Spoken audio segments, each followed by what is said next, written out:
Thank you, choir, for that wonderful singing. Ug mayong hapon sa tanan.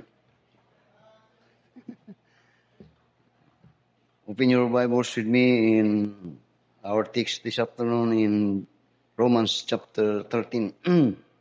Lahi ning tiburan na ta. Lahi ning idadidara. Bad word. Lahi ning idadidara na ta.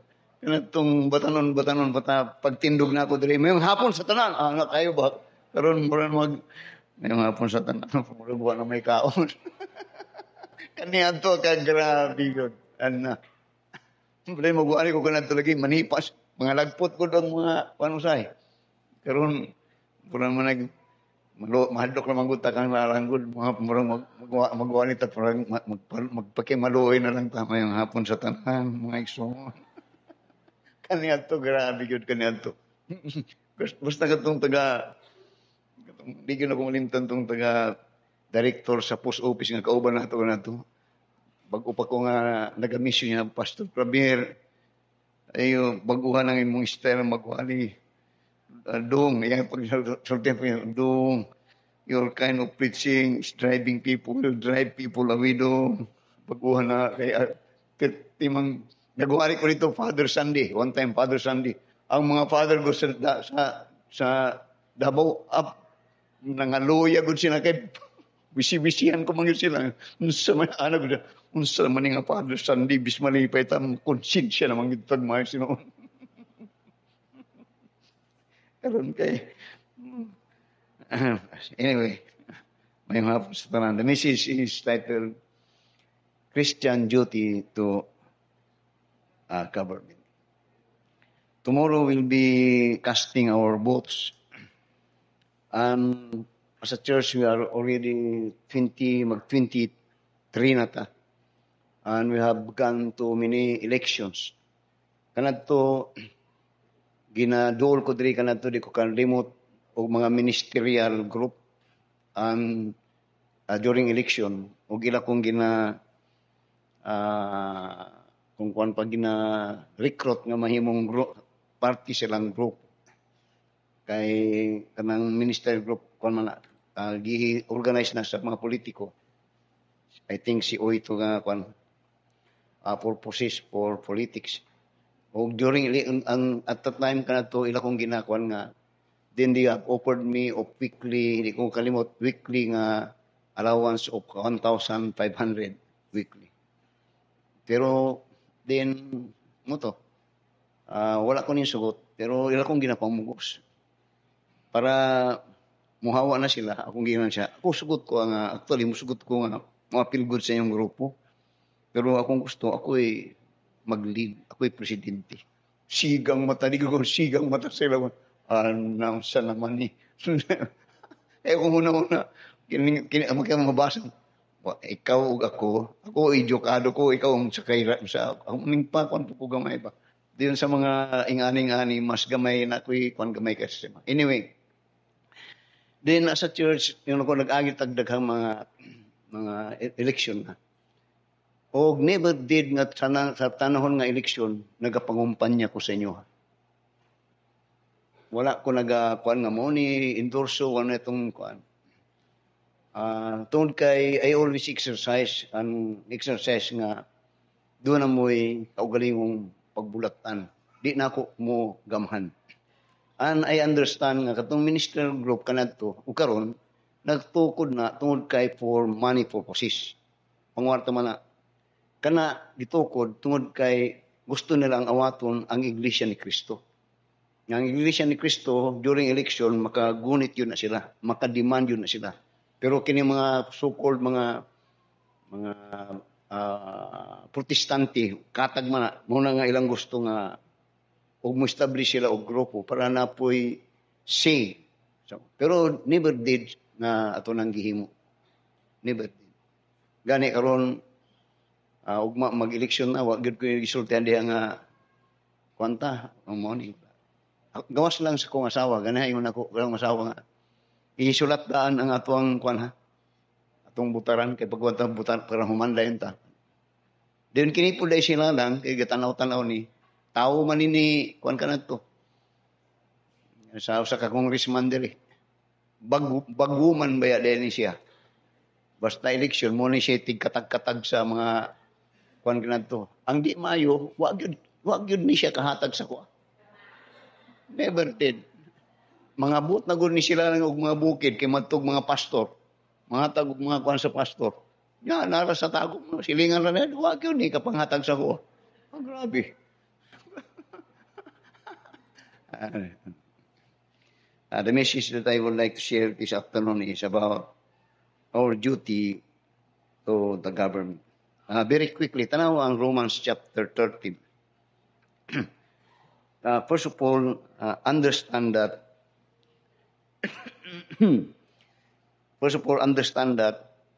as a Christian, we have what we call a dual citizenship. As a Christian, do not tayo dual citizenship. First, we have citizenship as God's people now. Tanawa sa Philippians chapter 3 and in verse 20. In Philippians chapter 3 and in verse 20, Apostle Paul said this about Christian niya. For our conversation is in heaven, from whence also we look for the Savior, the Lord Jesus Christ. For our conversation. Muna siya nga, ang term niya karang word na conversation there simply means citizenship.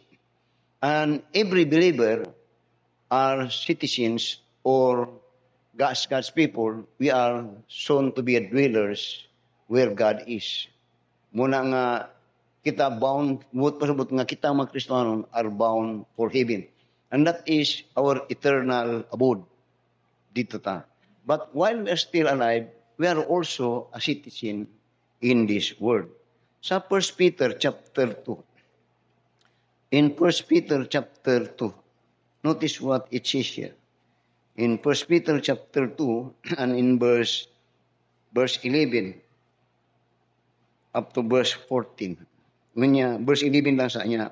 Dearly beloved, I beseech you as stranger and pilgrims, abstain from fleshly lusts which war against the soul. Ang yang ginapakita karon gani, because we are citizens in heaven, kita nahimo ng citizens in earth, but ang yang gina-consider, na kita mga stranger lang diri.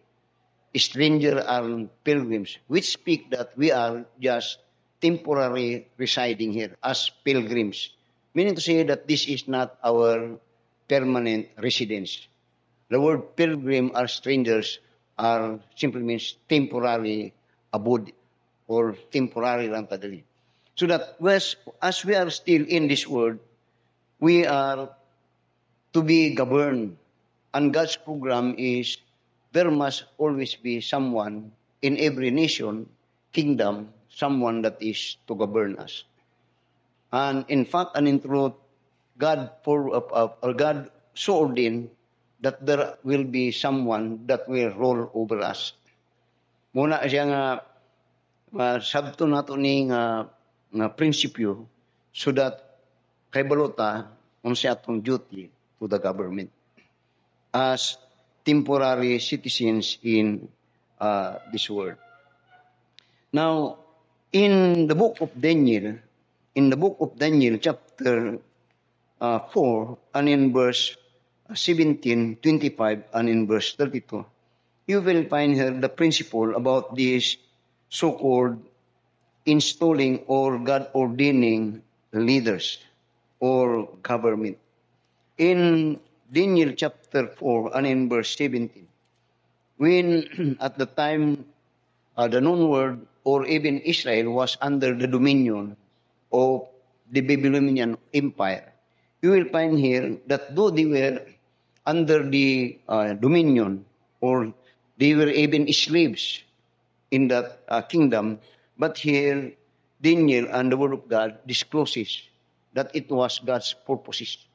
So that in Daniel chapter 4 and verse 17, muna yung gisulti niya sa pulong sa Ginoo niya, this matter is by the decree of the watcher and the demand by the word of the holy ones to the intent that the living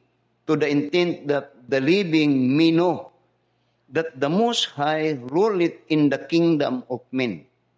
That God ruleth in the kingdom of men. Dingon niya, and give it to whomsoever he will, and set it up over in the basis of men.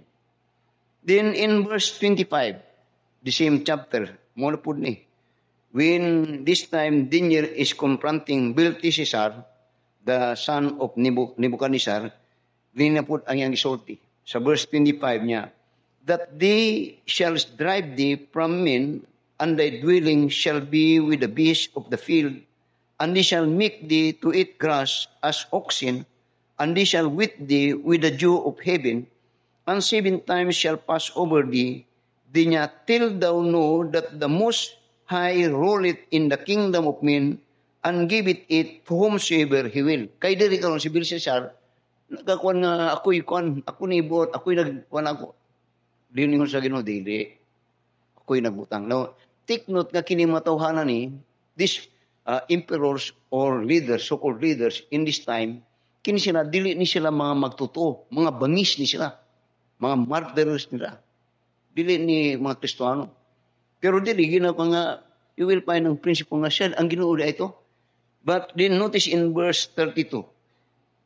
In verse 32, you will find here when Belteshazzar nagpahambog og mayo, mo ni karon tanawa sa verse 32 again. Yun niya, and they shall drive thee from men, and thy dwelling shall be with the beasts of the field.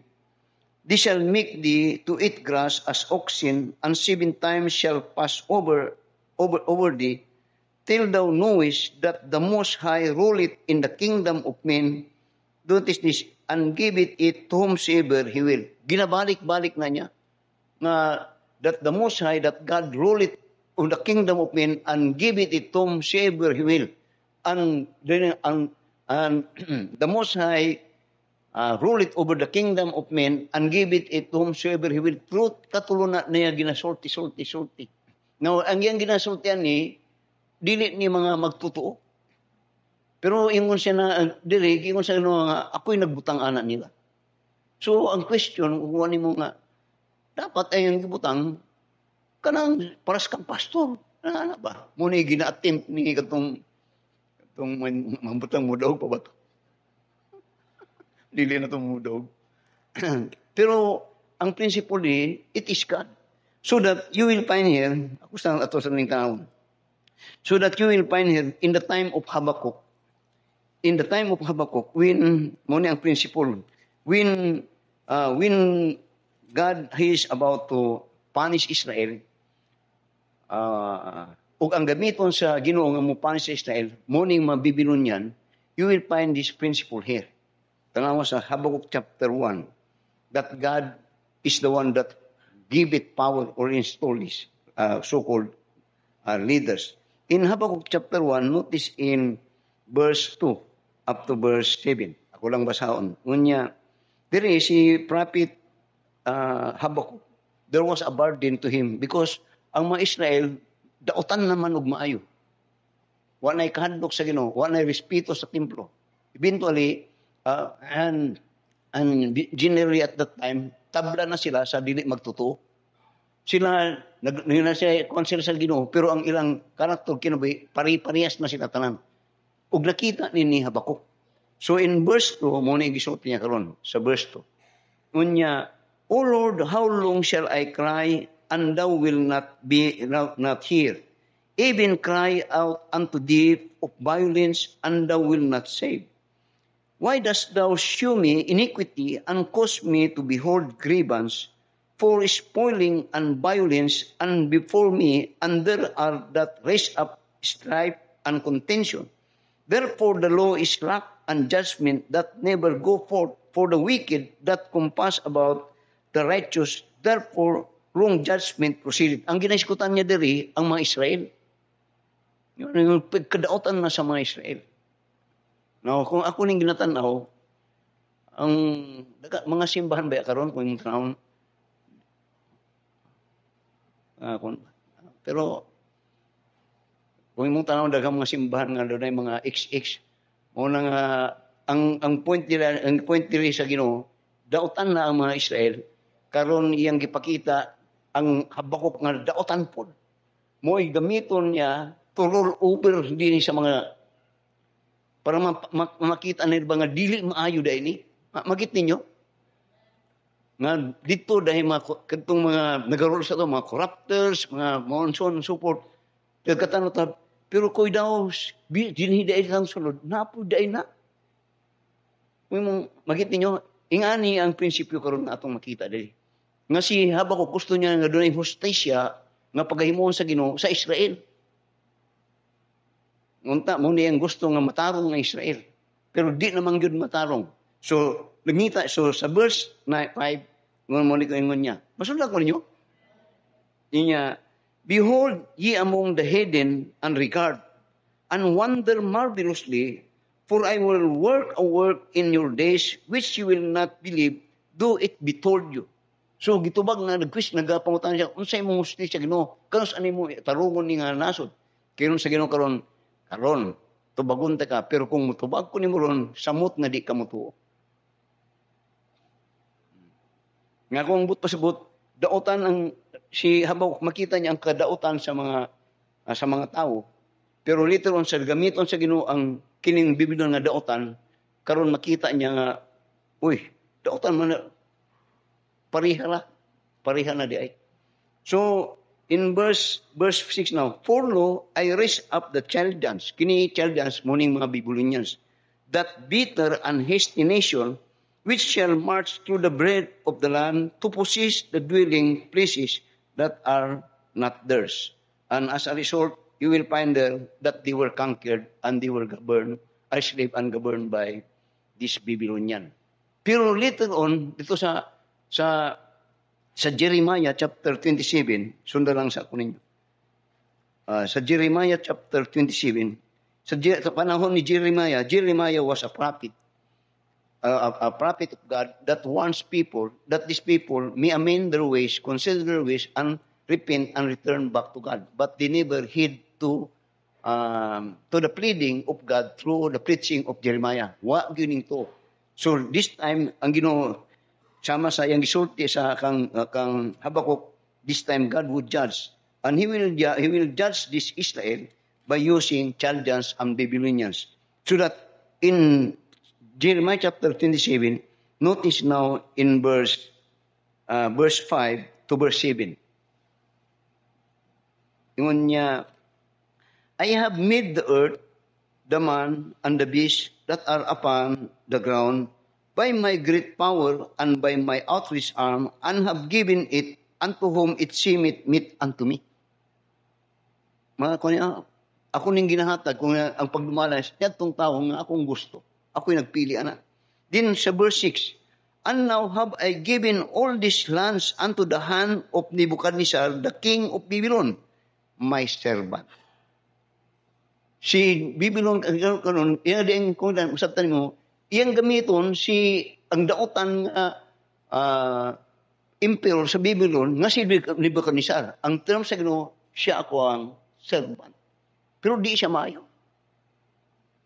Din niya, and now I have given all these lands unto the hand of Nebuchadnezzar, the king of Babylon, my servant, and the beasts of the field have I given him also to serve him.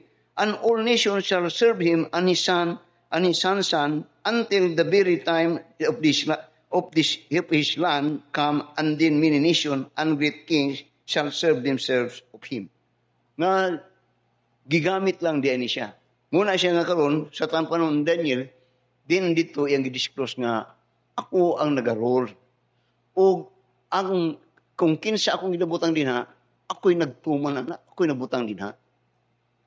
Pero kung nagatuon ka, nagasabot ka, mga dautan to, mga tawhan to. Wala to yung mga Diyos.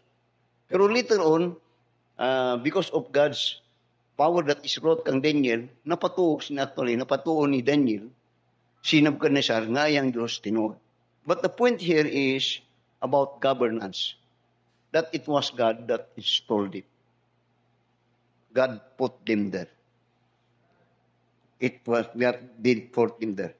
So that we need someone. And God ordained government for the purpose of God's by God's wisdom, and the purpose is for our good.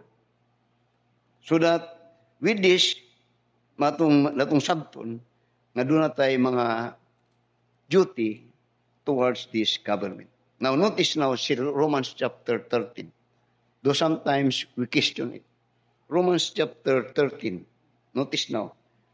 Notice in verse 1, then in verse 3, and verse 4. Tanawa sa verse 1. Niya, let every soul be subject unto the higher powers. Those that are in authority. Or atong nang kwan nga presidente, senador, and those leaders. Ngunya, for there is no power but of God. So that the powers that rule over us, even as a nation, Philippines, is ordained of God. It was God's choosing. So, through the sovereignty of God, do we elect them? Pero it was God, actually, that put them there niya. For there is no power but of God. The powers that be are ordained of God. The powers that be are ordained of God. Then notice in verse 4. Notice in verse 4 niya, for that power or the one that is put in the authority of power niya, for he is the minister of God to thee for good. He is the minister of God. Doon niya, but if thou do that which is evil, be afraid for he beareth not the sword in vain, for he is the minister of God. Ngunya, he is ordained of God. Karon sa verse 4, they are ministers of God. What that minister simply means, they are servant of God. May mga butang, usahay di nato kayo madawat ba? Pero, kay kita mga Kristohanon, nabuhi man ta, we are saved by faith, ang tundo sa Ginoo that we are to live by faith. So therefore, if we are to live by faith, it simply means that we are to believe what the Word of God says. And that is what the Word of God says. Usay di nato madawat, bisag kini nga atong sitwasyon karon, ako mismo. Pero money ang purpose niya. Ngano man ni, for usa ka principle, for one reason is that take away powers, these rulers, ang metabo, chaos. So notice now what it says. Balik sa verse 1 na. Let every soul be subject unto the higher powers. That it means that we are to be in subjection. Or kung imong tanawon, we are under to be in control of them. We are under their governance. Which means, muni ang gisulti karon sa 1 Peter chapter 2 and in verse 13. Namon sa gisulti ni Peter niya, submit yourselves to every ordinance of man for the Lord's sake, whether it be to the king as supreme. So that as a Christian, mo ni siya nga, kitang Kristohanon, dili talaga para sa nasa at sa mga simbahan nga wala nakasabutan eh. Dili talaga ibagsak, nagawilga-wilga, dili talaga wala gyud. Dili talaga ingana. Kay mao man ang tudlo ni sa Ginoo sa pulong sa Ginoo sa tuwa. That we are to be in subjection or to be musubmit. For if we go against it, then we will be called rebels. Paras ning dili na to gusto nga ibutar. May anak ta. And in pa-control, daghang mga tao that are rebel to the government. Now, it is not. Ours is, tanawa, sa 1 Timothy chapter 2, ang tudlo sa Ginoo about Christian in relation to this government. Tanawa sa 1 Timothy chapter 2, and in verse 1 to verse 2. Ngunya, I exhort therefore that first of all, supplications, prayer, intercession, and giving of thanks be made for all men. Then niya, for kings, prayer for kings and for all that are in authority, that we may lead a quiet and peaceable life in all godliness and honesty. Muna akong ginasulti nga, Di ta nag-apil ani mga butangan ni. Pero napoy ang panahon nga mo kwanta mo ni mag-eleksyon ta, mo ni pamaagyan. Then once we have chosen og di say moduog, then kinisundon na pud ang pulong sa Ginoo. Pasalamat ta nga we are in a democratic country. In the old time when kings reign the world or a kingdom, wala election para sa Great Britain. Ang musaksid sa king, dili na ilikan. Kadtong iyang anak ang musaksid, kuan mo puli. Mo kuan na siya. Pero sa ato lahi ang ato pero this is our chance na dare to choose on it. So that, para sa ko to be honest, nagbutar mo ka ng tukang bungbong.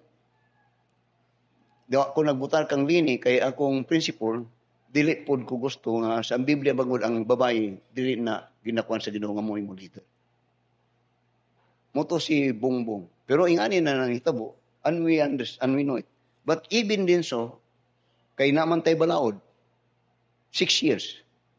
Kay ako man tong ipili, di mag-antos ko hantod 6 years. Pero dili ta nga mag-rebuild. Ang ato ingon niya sa 1 Timothy, I exhort therefore that first of all supplications, prayers, intercession, and giving of thanks be made for all men, for kings and for all that are in authority.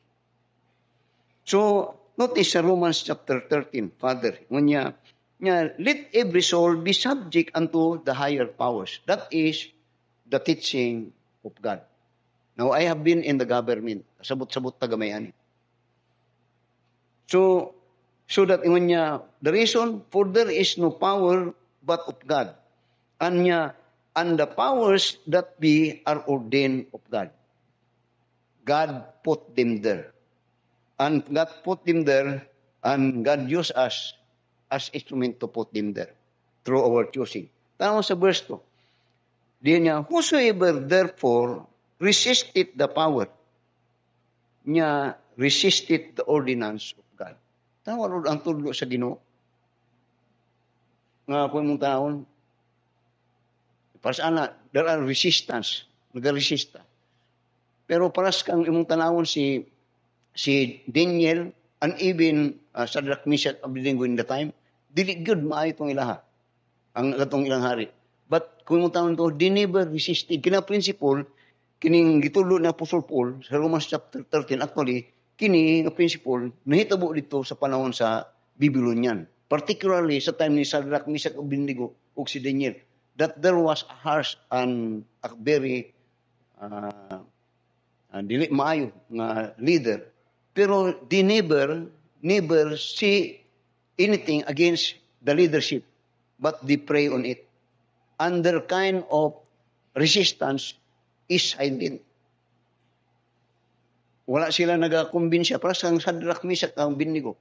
And you know what had happened? Bisag kang Daniel, and you know what had happened? But so that ingon niya, whosoever therefore resisted the power, resisted the ordinance of God, and they that resist shall receive to themselves damnation. Serve themselves damnation. Then niya, for rulers, notice the reason why we have rulers. For rulers are not a terror to good works, but to the evil.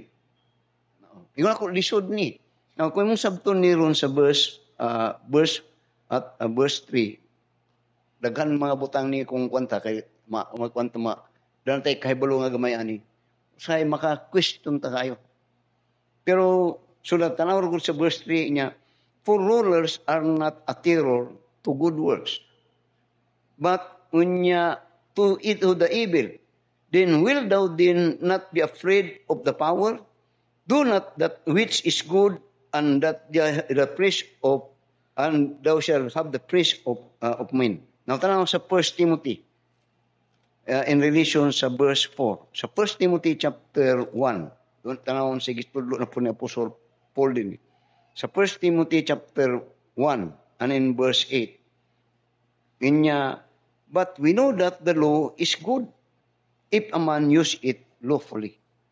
Then knowing this, that the law is not made for righteous men, but for lawless and disobedient, for the ungodly and for sinners, for unholy and profane, for murderers of fathers and murderers of mothers and menslayers, for whoremongers, for them that defile themselves with mankind, for men stealers, for liars, for perjured person, and if there be any other thing that is contrary to sound doctrine. Muna siya nga, kini, kung mong tanong ng tulong ni Apostol Timothy diri, ni Paul karon diri, nagahiskot niya siya of the necessity of someone that will rule over us. Nga, in effect, kini sila ang mag-rule sa ato ang safety o conduct o kini sila ang mag-control sa mga tao. Muna siya nga, usahay masuko ta, usahay gusto ta nga mapatay, pero di ta gusto mong patay, kay basig priso lakpunta, o prison ta kung makapatay ta. Usahay gusto ta nga mangawat, pero mahadlok ta mangawat, kay basig masakpan ta, dakpunta, o mapriso. Muna iyang buot pasabot. Pero kung wala ni sila, di na ta mahadlok mo patay, di na ta mahadlok mo, wala na. Muna nga, ang law is good. And there must be someone nga mo implementar sa law. Ingani karon. Bisag ingani ni ang atong sitwasyon sa Pilipinas. Pero ang balaod na ilang gipanagan, para gumayo to sa atwa. Nakita niyo na? Nga tungod niya na, nagatinarong ta. Manakontrol ang mga tao. Nga di ta nagapataka-taka o kuan. Ano man, tungod kay when we go against the rule in which this law is being implemented or ruled by this authority, then una siya. Dili but pasabot nga daotan natong presidente, nakita karon pwede ta mangawat. Dili ba nga daotan ang nadataas nga pwede ta mo patay. Dili nagyapon tong balaod. Dili but pasabot nga katong general nga yang gipadakop, gikidnap si Tory nga pa dito karon nga mahimong rason nga ako magindapod ka. Dili kay nagyapon to nga balaod. Ug kadto ang nagapadagan niadto ang gobyerno. So that the purpose of it sa Romans chapter 13. Masunod ko ninyo. So that in the Romans chapter 13 and in verse 4 niya, for the minister of God, for he is a minister of God to thee for good. He is a minister of God to thee for good. Nga ingani. Ang opisina sa nga ilang maayo na. Pero sahay ang tao nga to dito dili maayo. Pero dili but pasabot nga katong opisina dili tumayo. Mupal dagan lang yapon to. Magit niyo? So, yun niya karon niya, for he is the minister of God to thee for good. Pasalamat ta nga, do we have this democratic kind of government and we're a democratic country. Bisag ingani ang atong panggobyerno. Pero ang maayo, nagabihib ang mga tao. Nagabihib ba yun ta? Og dili ta para sa uban. Pero doon ay mga uban nga dili na gusto mo to, doon ay mag-rebuild. Pero unsay tanawang nagitabo sa nag-rebuild. Gukdon yun siya. Gukdon yun siya sa balaod. Kawan yun siya sa balaod. Kaya mo man ay purpose. No, nga ni. When I was still, batanon pa ko kanadto, na kuan ko og TCUP. TCUP. Kana nga grupo kanadto, back up na og mga kaliwa. Dayon kung mag-lecture sila, lahig yun. Negative kayo. Dayon akong istorya ang among pastor. Atong permero na akong pastor. Kay ako, atong batanon pa ko, of course, bukal ko, then magbukon ng dugo ba. Diyon dito ko gitambagan sa mong pastor. Kunya, Brad, ayaw yung padalaan na nila, Brad. Kunya, kana sila, maayo kaya na sila mangita og problema sa gobyerno. Pero koy daw, wala na sila ginahatag na solusyon, Brad. Moto kanadto nga daghang mga bisag karon daghang mga kumpanya, mga private company nga gwapo ang dagan. Paras nang one is kanang sa mati kanang manggahan dia o kanang manggahan o minsi. Kanang minsi kanadto. Gwapo na kanadto sa dayang private pa. Ug daghan bisag mga banana plantation ko. Ang gibuhat sa mga kwan, ilang cooperative. Pagka na cooperative ka na itong private pa, gwapo ka pa kayong production. Pagka ang Pilipino na nga private na, ay cooperative na, nga tumba. Passport sa mga banana plantation ko, nga tumba. Mga kwan, gargaran, gisulod og co-op, kay gikuha sa private, nga tumba. Sa to, tungod to sa insinuation, mo to yun sa akong pastor ka na ito nga, ayaw apil-apil anak, Brad. Kay dili na mo ang tudlo sa pulong sa Ginoo. Ang yang tudlo mo ni akong ginatudlo karon ang yang isulti sa kuha. Dayon ingon po niya sa ako ikaw kay naka sa gobyerno. Ayaw ha imong trabaho, suportahan ang gobyerno kay dinha ba ka naguha sa imong panginabuhian. Di pwede nga naka dinha, kunya kalaban imo siyang kalabanan, di na pwede. Ayaw ka magana. Ayaw kong ginatudloan. Ang isulti sa ako, to is, do not kill the duck that lays the golden egg. Ito yung kwan. Magit ko ninyo? So, notice yun niya, verse 4, for he is the minister of God to thee for good. But if thou do that which is evil, be afraid. Now, it doesn't mean, karon murag questionable na yun. Ako, against ko sa hindi ko kukuha ngayon, komportable. Pero it doesn't mean, it is a reason nga mag-rebelde ko, magbuhat ko dili maayo. Kaya ang katong opisina nga ginapadagan niya itong opisina, dili to, muog yun to. Nga kung mangawat ko, madakpan ko, preso yun ka kung mapamatudan ka. Kung you get the point there?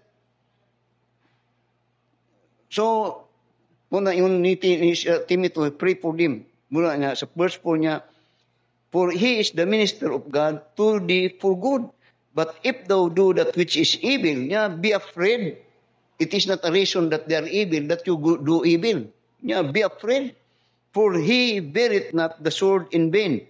For he is the minister of God, a revenger to execute wrath upon him that doeth evil. Now, tanawon sa 1 Peter. Sa naman sa gisulti ni Peter in relation to this, chapter 2. Ngunya sa verse 13, 1 Peter chapter 2, verse 13 niya, submit yourselves to every ordinance of men for the Lord's sake, whether it be to the kings as supreme, or unto governor as unto them that are sent by him for the punishment of evildoers, and for the praise of them that do well. Then for so is the will of God, that with well doing ye may put to silence the ignorance of foolish men. Ang nagsiskot siya mga ignorance of foolish men. Ang kini nga ignorance of foolish men are those that are rebelling to the ordained government of God or to the powers that are ordained of God. They are, ang term niya, ignorant. So balik sa Romans chapter 13, sa verse 5 now. Pero niya, wherefore ye must needs be subject not only for wrath, but also for conscience sake. Conscience. Now, the conscience sake there so refers that when you do wrong, you are accountable for it. It doesn't mean that the one that is ruling over us, dili mayo, na you could escape of what you will do.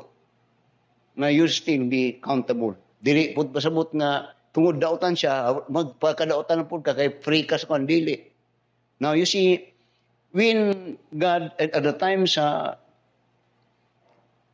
the writing of this book of Romans, it was the time that Paul, or the word, known word at the time, was under Nero, Roman Empire, which emperor is Nero. Aug si Nero ang pinaka-brutal nga Roman Emperor. Pero kung ang Christian at this time, yan ang ginadula pagkaon sa maliyon, nahimong ko na mga... Pero you will find that even they were considered to be an enemy of the society, ang mga Christian. Pero when Apostle Paul wrote it, wa gyud siya nag-condemn kang Nero. Ug sa diyang gisulat niya, kini iyang gisulat, nga sila ordained of God. Now, you will find, doon ay mga purposes ang Ginoo when He ordained it. If I could find that quickly, tanawa sa the book o sa Exodus. Sa Exodus, when the known word before, in the early part of this word, was ruled by Egypt, you will find in this particular passage sa book of Exodus, chapter 11, I think sa chapter 11.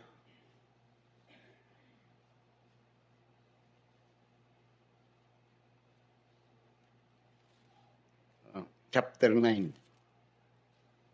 Chapter 9. Tama sa Exodus chapter 9, verse 13 to verse 17. Verse 13 to verse 16. Just follow me. Nunya sa Exodus chapter 9. Nya, and the Lord said unto Moses, rise up early in the morning, and stand before Pharaoh, and say unto him, thus saith the Lord God of the Hebrews, let my people go that they may serve me. And he opposed it much. But then niya, for I will at this time send all my plagues upon thine heart, and upon thy servant, and upon thy people, that thou mayest know that there is none like me in all the earth.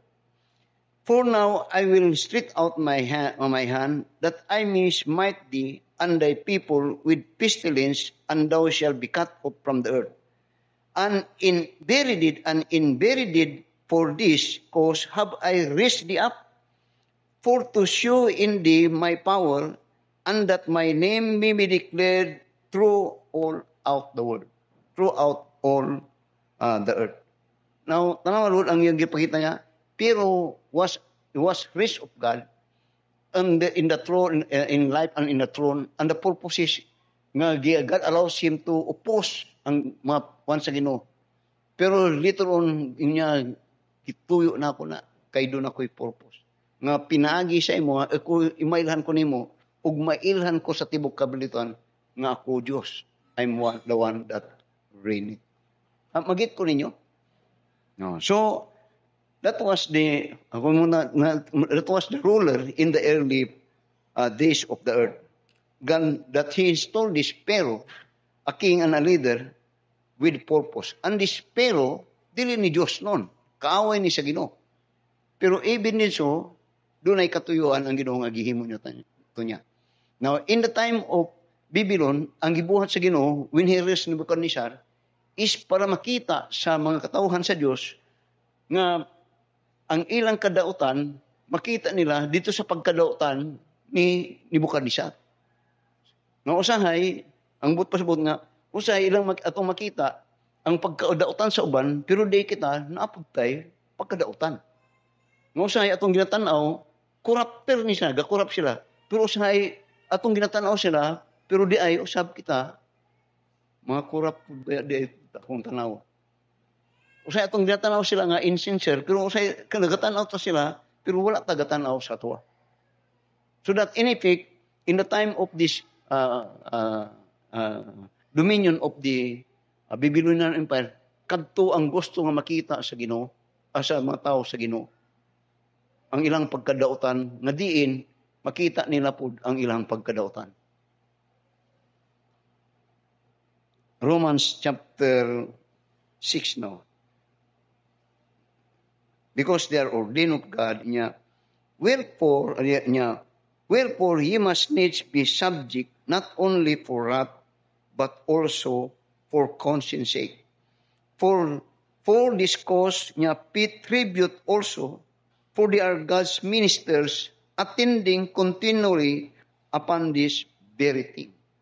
Now, take note, again, nga sa diyang gisulat yan dili mayo ang Roman. Kung mo itong, di good mayo. Dili ni, pero nasuldan ni sa gospel. Pero generally, they are opposed of God. They are enemies of God.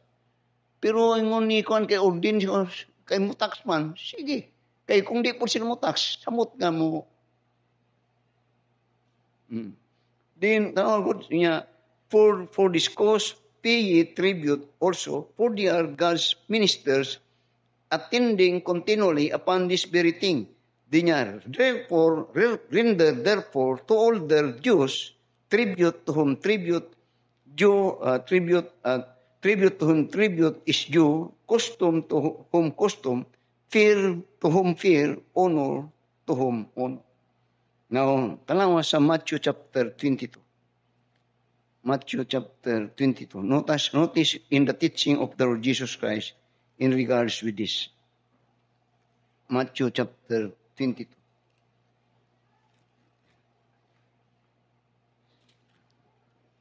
Tanawa sa verses 15 to verse 22. Matthew chapter 22, 15 to 22. In the time of the Lord Jesus Christ. And the ruler here is the king, si King Herod. Si King Herod, mangtas gyapon ni, di ni magtotoo. Pero tanawa ang sulti sa Ginoo. Then went the Pharisees and took counsel how they might entangle him in his talk. And they sent out unto him their disciples with the Herodians, saying, Master, we know that thou art true, and teachest the way of God in truth, neither carest thou for any man, for thou regardest not the person of men. Tell us, therefore, what thinkest thou? Is it lawful to give tribute unto Caesar or no? Kaya ang giskutan diri is about katong tudlo about giving tax. Motong tudlo sa Romans. Apostle Paul. Doon niya, but Jesus perceived their wickedness and said, Why tempt ye me, ye hypocrites? Show me the tribute money. And they brought unto him a penny. And he said unto them, Whence is this image and superscription? They say unto him, Caesar. Then said he unto them, Render therefore unto Caesar the things which are Caesar, and unto God the things that are God's. Nga din, wala diri, kung tanong, wala ning, maghatag mo. Diyon niya, paghatag mo, o maghatag po mo sa Ginoo. Maghatag mo sa gobyerno, hatag po mo para sa Ginoo. Wala niyang gusto nga pugni, dili. In effect, kung mong tanawon tudlo sa Biblia about governance, ang tudlo sa Biblia is always to support those that are ordained in the government.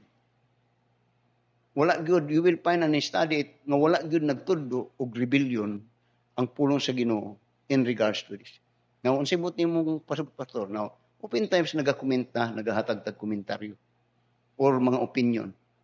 Unsa ba ni rebelde ni pastor? Dili ba na rebelde po? Nagapasikad lang pud mo sa inyong mga gibati. Pero kuy daw pud. Pag kuy daw pud kausay maka-insinuate og dili maayo kung kadtong maayo nga dili na maayong action. Bantayan ninyo na. Kay usahay mag-build up tag hatred tungod sa atong makita. Pero si Paul nga nagsulat sa Romans chapter 13 is the same nga nagsulat sa 1 Timothy chapter 2. Mayang gisulti, pray for them. Pray for them. So that in this regard, na ako as a pastor, ako di man ko ganahan ko. To be honest, di ko ganahan sa atong pero that's why I'm praying. Nag-ampo ta. Ako nag-ampo ko. Di ko nag-ampo ko nga katong akong ibutar nga unta. Mo ni gamiton sa Ginoo nga ma-correctionan tong dito sa taas. Gamiton sa Ginoo nga ma-correction ang mga evil nga to. Pero kuy daw pud nga kining mo correction later on bantayan nimo kay in politics there is no such called loyalty. Wala may loyalty sa politiko eh. Kung asa makapabor, dito na siya. Pero even din so kung ingani, ang tudlo sa Ginoo is we are to be in subjection. Ano man na? Because later on, muni, Hebrews chapter 10. Kung kamo nga nag-a-attend og devotion sa Domingo, sa buntag, ato ni na katong prayers of the saints, if you remember that, their prayers is about that they will be avenged. So Hebrews chapter 10, tanawaron sa unsay sulti niya. And in verse 30. Hebrews chapter 10 and in verse 30. Ngunya, for we know him that hath said, Vengeance belongeth unto me, I will recompense, saith the Lord. And again, the Lord shall judge his people. If it is a fearful thing to fall into the hands of the living God. But call to remembrance the former days in which after you were illuminated, ye endured a great fight of afflictions. Yeah, partly whilst we were made against gazing stocks, both by reproaches and affliction, and partly whilst ye became companies of them that were serious, for he had compassion on me in my bonds, and took joyfully the spoiling of your goods, knowing in yourself that ye have in heaven a better and enduring substance. Guys ko si Apostle Paul din sa iyang suffering. But yet, hingon niya, ang obedience is unto God. And you will find in history of those that are in front of God, dili mga, in the kingdom time, dili good mga righteous na tao, but they had faced God's judgment. Nebuchadnezzar, Cyrus, and all those.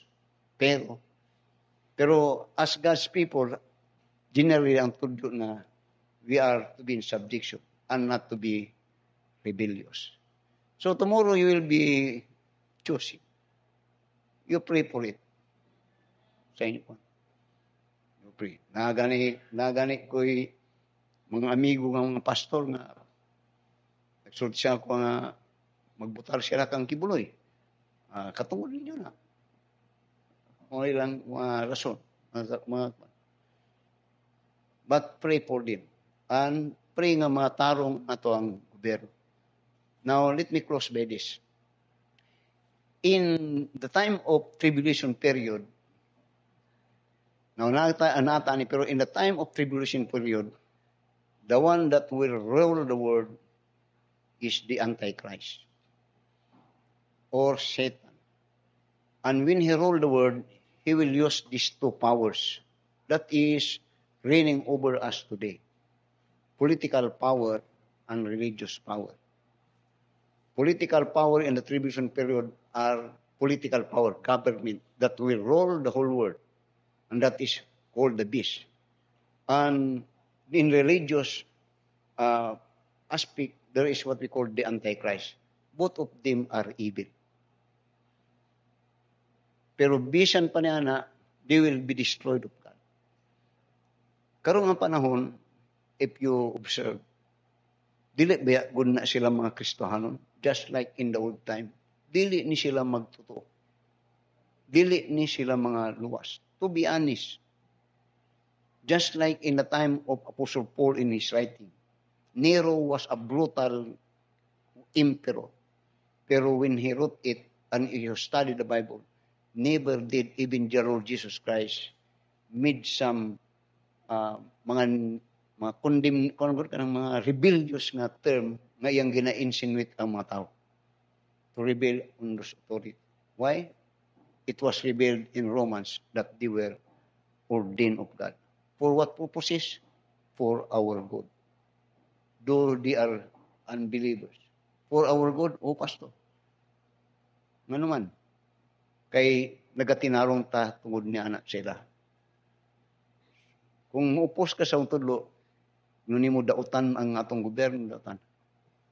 Palihog ko, pangawat daw. Pangawat. Kanang magadto ka sa mga pang-hold up. Tanawon niya nato kung di baka mapriso. Tanawon nato kung di baka madakpan. Kana kung buhaton nimo na, kung di na ko magrespeto sa gobyerno, kay dautan na sila. Magpakadautan na pud ko. Sulay. Masabtan ko ninyo. Let us all stand up and let us pray. Our dear Heavenly Father, Lord, salamat sa mga pagtulunan diha sa mga pulong. Usahay mga pagtulunan nga kung among gamiton ang among kahibalo, usahay mo suhi sa among gusto nga mahitabo, Ginoo. But you have purposes. And one purpose, I believe, is that we may not learn to love this world. Because the principle that runs this world are instigated by evil. And that is Satan. And that power na ilang, and this word na iyang gi-offer for the Lord Jesus Christ as a template is the one nga nakasit ang kasing-kasing sa mga tao.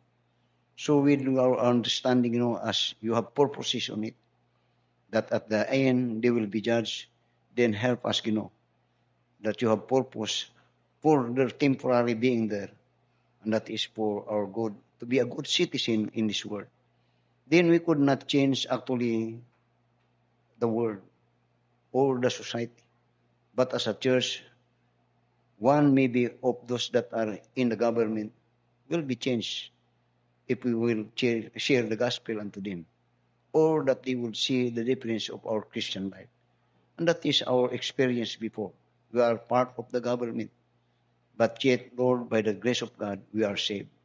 We could not save the whole system, but by the grace of God, by living our Christian life, you could use us nga makadani o mga kalag para diha kanin.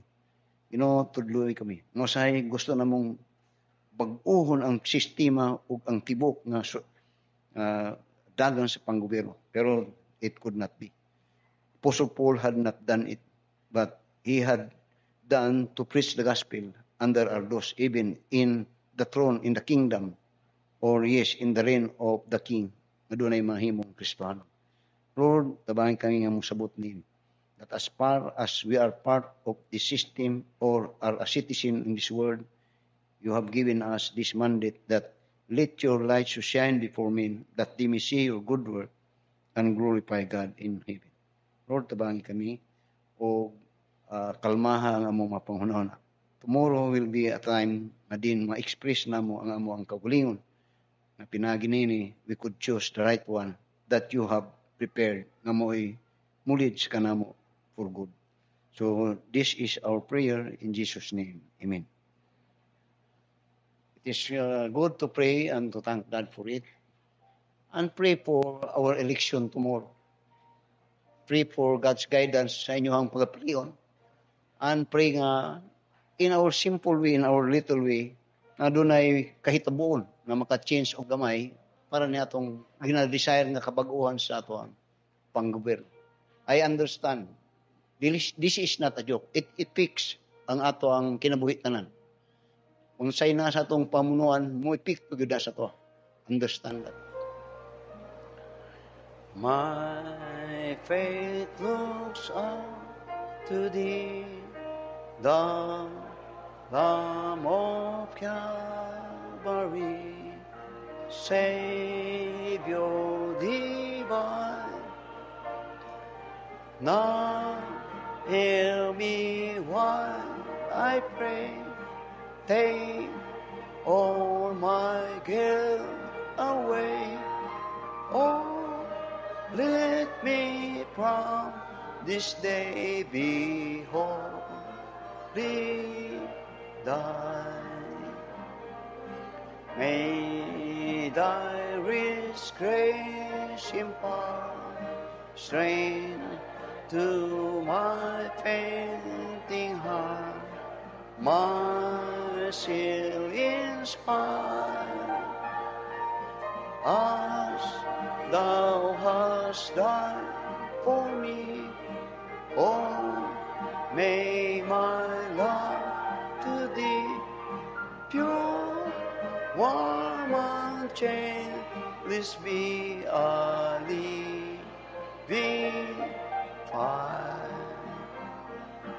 While life's dark maze I tread, and graves around me spread, be thou my God.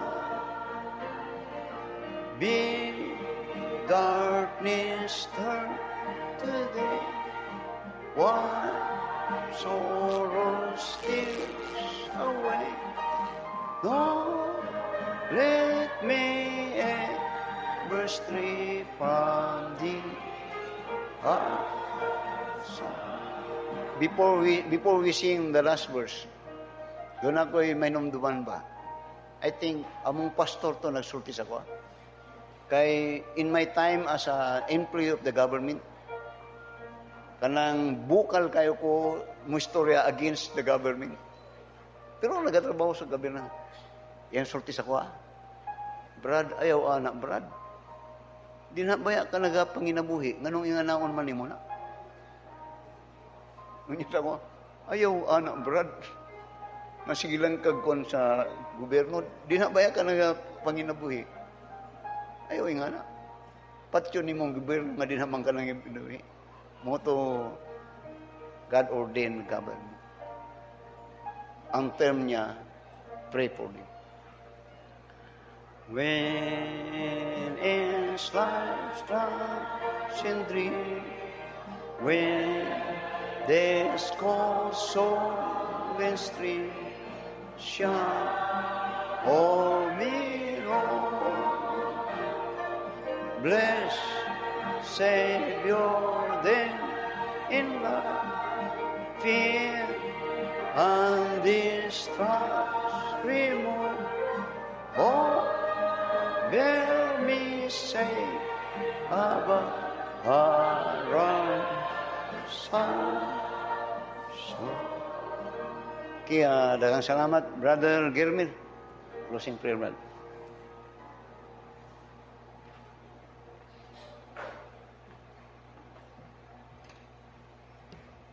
Magpray ta. Among dalaygon, may gugmaon langit nun nga mahan. Dako kayo among kalipay ning kahaponon. O salamat sa blessing sa imong mga pulong. Nagahatag ka na magpaggiya. O pagsabot o pagpahinumdom that government is ordained by you. O kami ang ngayon nga mo sunod niini. Salamat sa paggamit mo kang pastor to always feed us with your word. Ug mga adlaw Ginoo, tabangi kami, giyahe kami sa among pag-exercise sa among katungod nga mapili, ikaw ang imong kabubuton Ginoo. Ang among desire nga ang leader nga among mapili ug ang mabutang mga maayo nga leader.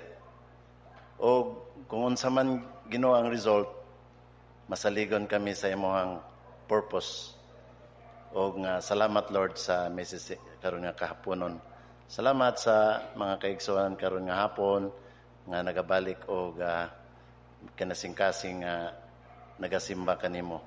Sa mong pagpamauli, ikaw magauban og ihatag ang safety gihapon Ginoo the whole week.